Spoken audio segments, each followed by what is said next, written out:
Hey everyone, welcome back to Corporate Dakota, the place where we try to uncover what companies are really trying to tell us, and oh boy have we got a juicy one today. We are diving deep into CACI International Inc.'s quarterly report, and trust me, there are some hidden gems and a few things that might make you scratch your head if you want to understand the real story behind the numbers and what it means for the company's future. Make sure you are subscribed because we deliver straight insights like this every single week. And if you are looking for a community of fellow financial enthusiasts to dissect these reports join our Discord server linked in the description below, we've got a lot to cover, so let's get started. This is CACI International Incorporated filings for the quarter ending the 31st of December 2025, and we will be sifting through their financial statements to see what the numbers are really telling us. Let us start with the top line, the income statement, and to no surprise, CACI's revenues are ticking up. Look at this for the 3 months ending the 31st of December 2025.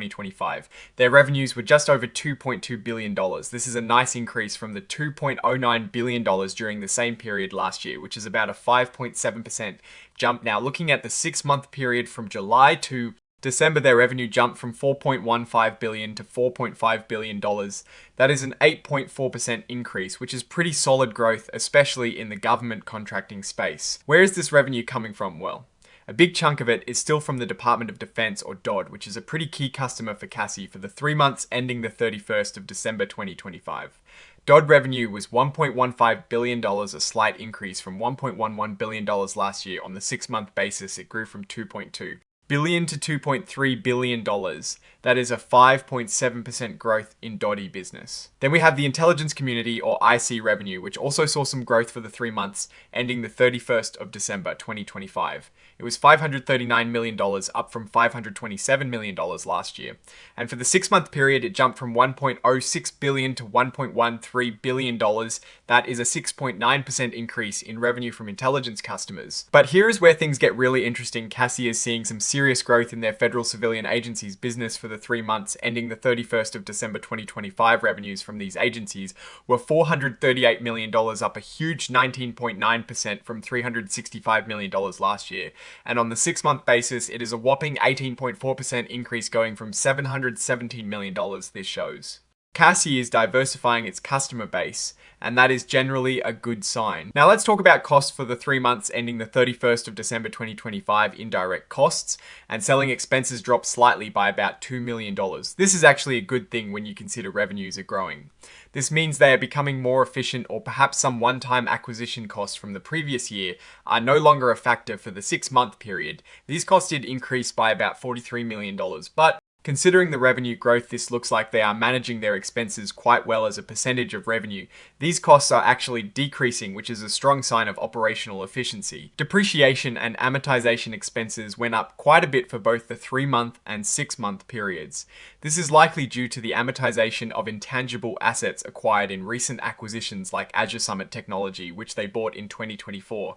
It is good to see that CACI is investing in technology and brand value that will likely pay off in the long run. All this revenue growth and managed expenses led to a very healthy increase in income from operations for the 3 months ending the 31st of December 2025. Operating income was $206 million. That is a strong 13.9% increase from $181 million last year. And for the 6-month period, it jumped by $57 million to $418 million.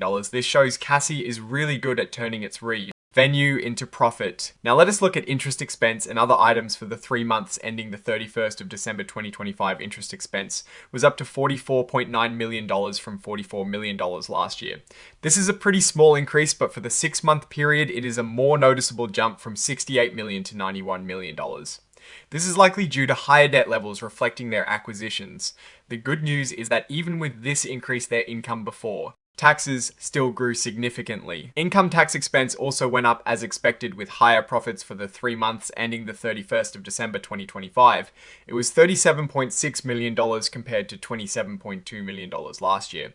And for the 6-month period, it grew from $62.9 million to $78.9 million. Their effective tax rate for 2025 was around 23.3% to 24.1%, which is slightly higher than the 19.9% to 21%. 0.5% seen in 2024. This is primarily due to state income taxes being a bit higher, but it seems they are still benefiting from R&D tax credits and stock-based compensation plans. And now the bottom line net income for the 3 months ending the 31st of December 2025 net income increased by nearly $14 million to $123.8 million. That is a 12.7% jump from last year. And for the 6-month period, it grew by $18.5 million to $248.6 million.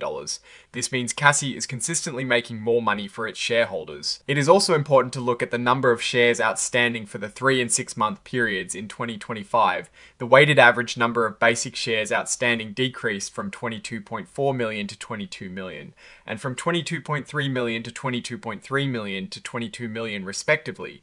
This means that even though their profits are growing, they are managing to reduce the number of shares, which is great for earnings per S-share growth. Now let's move over to the balance sheet and take a look at goodwill, which can tell us a lot about a company's acquisition strategy for the 6 months ended the 31st of December 2025. CACI's goodwill increased slightly from $5.02 billion to $5.01 billion. This is interesting because they've had some significant acquisitions like Azure Summit Technology, which had init IL goodwill of $582 million, and they also announced a major acquisition of Arca Group LP for $2.6 billion, expected to close in 2026. So while the total goodwill number hasn't dramatically changed on the balance sheet, it seems like they are strategically acquiring other companies that are adding to their overall value. Intangible assets net also decreased slightly from $1.09 billion in June to $1.02 billion in December. This is expected as they amortize these assets over time.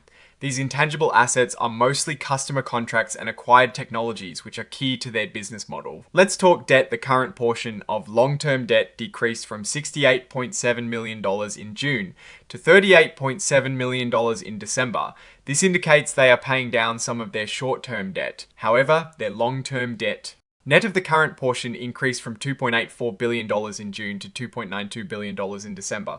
This is coupled with proceeds from borrowings, which were $2.02 billion in the 6 months ending December 2025.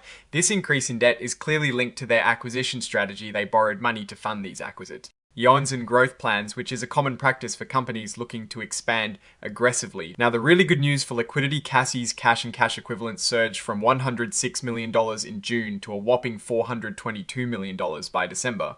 This is a massive increase and indicates they have a strong cash position, which is always a positive sign for financial health and flexibility. Looking at the cash flow statement, net cash provided by operating activities nearly doubled from $160 million in the 6 months ended December 2024 to $325 million in the same period in 2025.